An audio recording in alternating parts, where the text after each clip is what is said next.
Hello everyone, welcome back to my daily drawing practice. I'm so happy to have you here and to be drawing together. We're going to be sketching Vera Woods today, and this is from a wonderful series of 1920s mugshots. Vera was arrested for the suspicion of being vagrant, and there are quite a few people in this book who in the 1920s were arrested for vagrancy. And these photos were all taken in the 1920s in Sydney. And I just looked up, what is vagrancy anyway? And vagrancy is the condition of wandering homelessness without regular employment or income. And that being criminal, I think, why?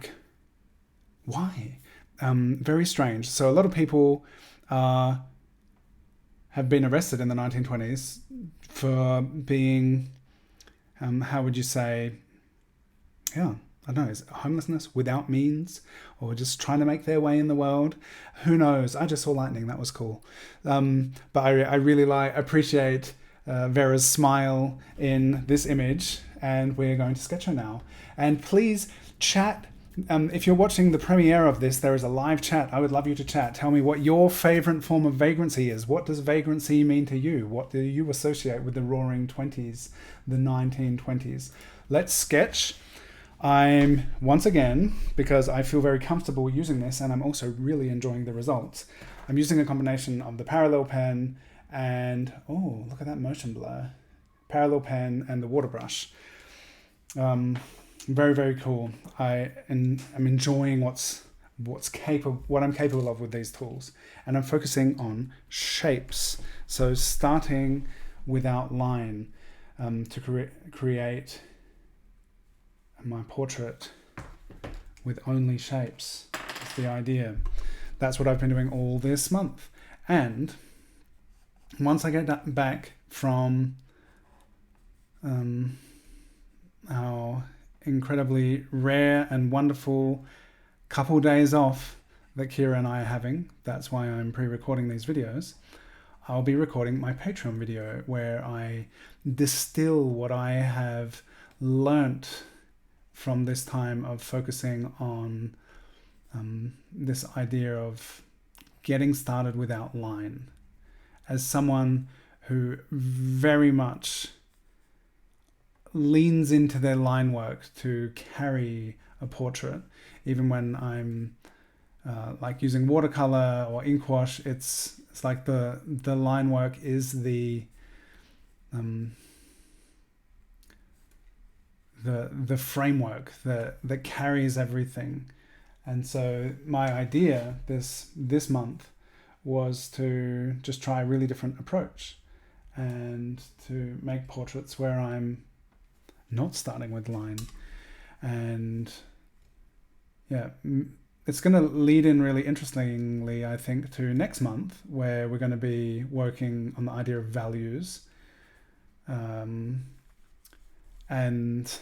there's a lot of interwovenness in the different themes that I'm working with. There was also the shadow shapes month, and that ties in perfectly to this and what I'm doing now. If you've been following along for a while, you'll recognize this kind of this approach to the drawing right now, which is just this two value, and the parallel pen is just such a cool tool to do this with. I love this. I love the variation of the mark making quality, which technically, I guess could be lines, but I'm thinking this is one.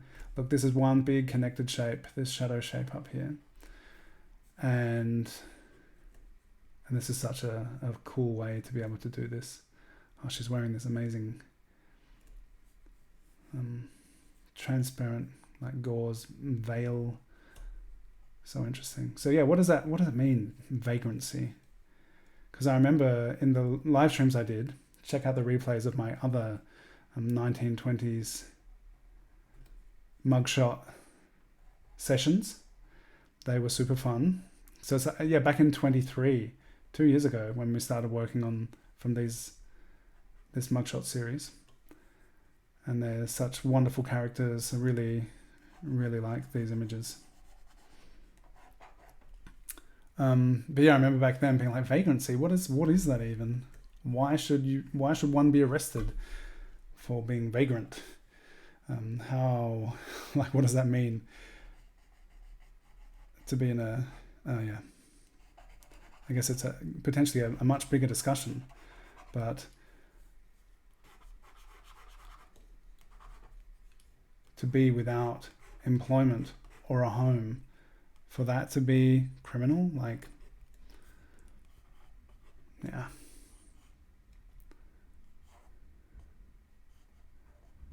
Anyway, what a wonderful character. So many great characters in this book.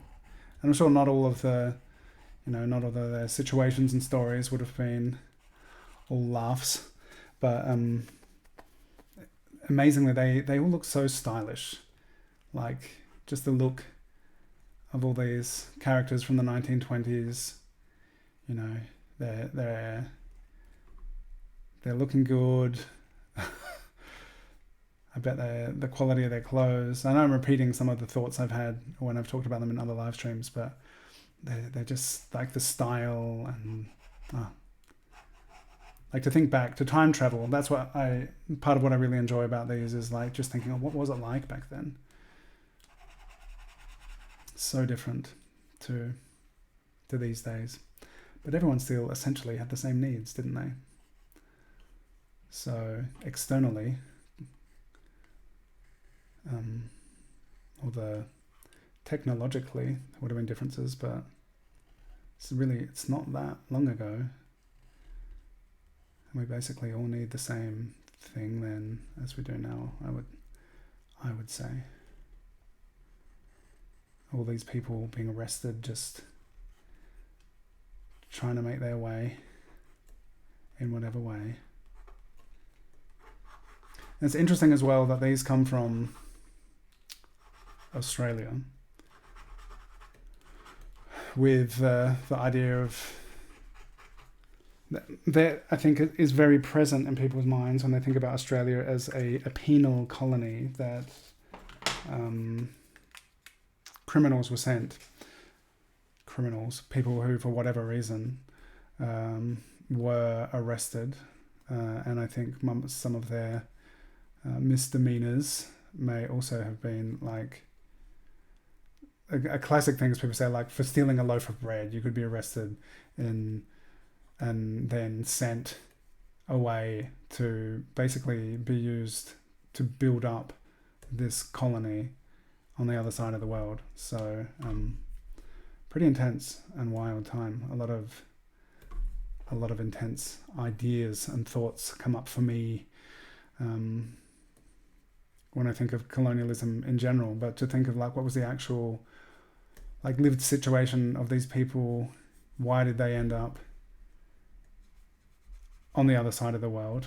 Or maybe they're not on the other side of the world. Maybe this is, they're born like I was, born in this place, and for whatever reason, I don't know. But whatever the stories are, the idea of I think why I love portraits so much and why I enjoy drawing people and these people and any people is this sense of interconnected human experience that we're all living, trying to figure things out. And some of us are really well dressed while doing it. Some of us just wear the same thing every day.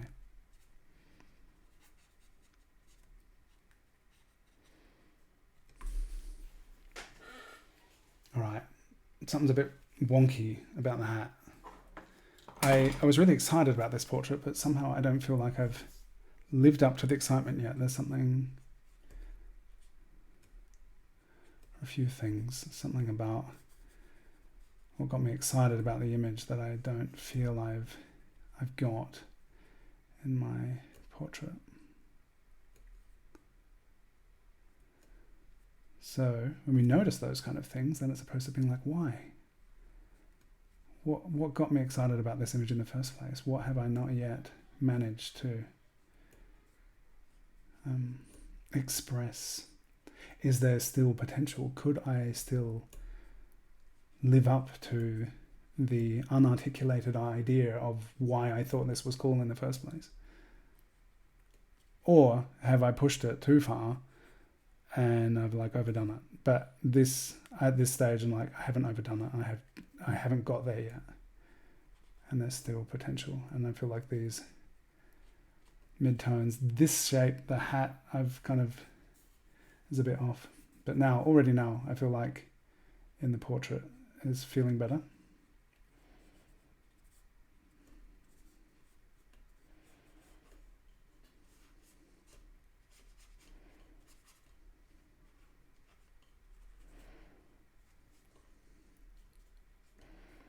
So where I always love this, where I put a lot of ink down, being able to just borrow the ink from that part of the drawing and use it to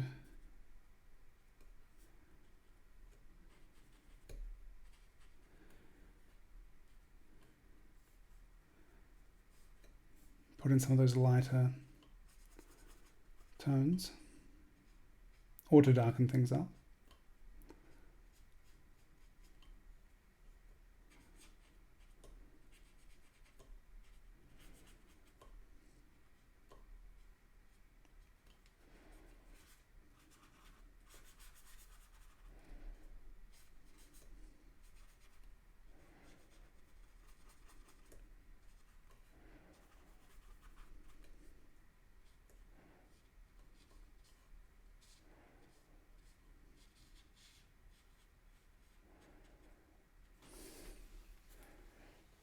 Almost 10 minutes. It's the hat. It's the hat. When you get things like, if the edge of the face is here, the edge of the hat should be further out here.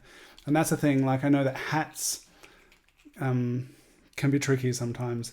And I feel like that's often what it is. If you put the edge of the hat in the wrong place, then you've effectively like changed the shape of the head.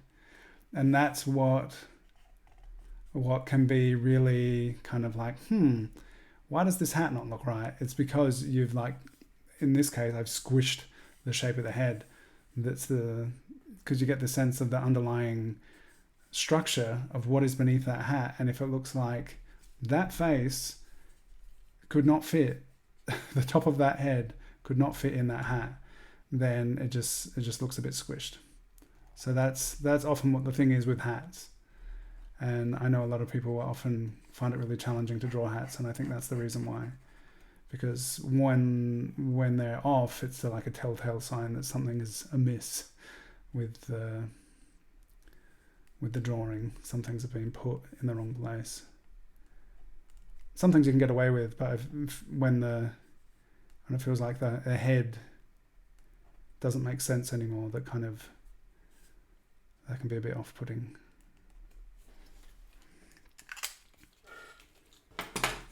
Oh, I'm looking over, wishing there was someone in the live chat whose comment I could read. I hope you're all having fun.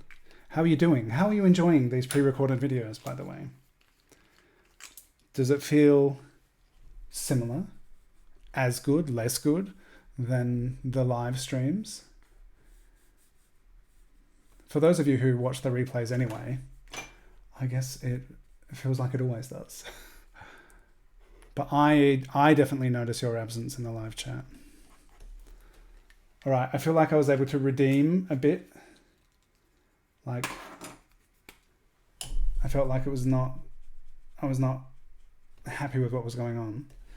And 5 minutes ago, and I've gone a bit longer than 10 minutes now, but I've been able to move things around into a position where I'm like, okay, now I feel a bit better about what I've done.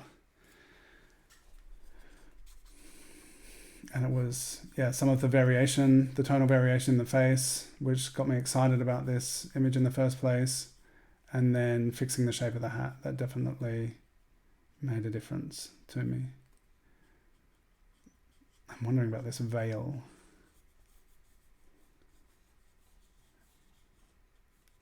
Is it a veil of mourning?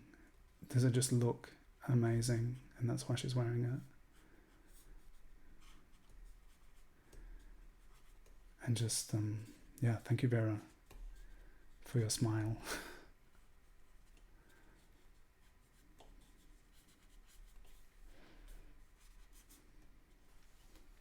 And thank you to all of you for sketching with me. Please, if you've made it this far, put your drawing hand emoji in the chat or just comment drawing hand. If you've made it to, if you're watching the replay rather than the live premiere, you can put it in the comments. And just feel free to just start up a conversation in the comments as well and to become friends with each other. Get to know the community over on the Discord server because there's such wonderful people there. Thank you for everyone who's in the Discord server. I'm really looking forward to seeing your versions of these images from the pre-recorded videos. And if you're not there, if you're not in the Discord server yet, please join because it's a very nice, focused place to share our work where it's all of our, everything there is shared about, you know, this sketching portraiture journey that we're on together. And it's really nice seeing what everyone does there. So thank you to everyone for your contributions and participation. Until next time.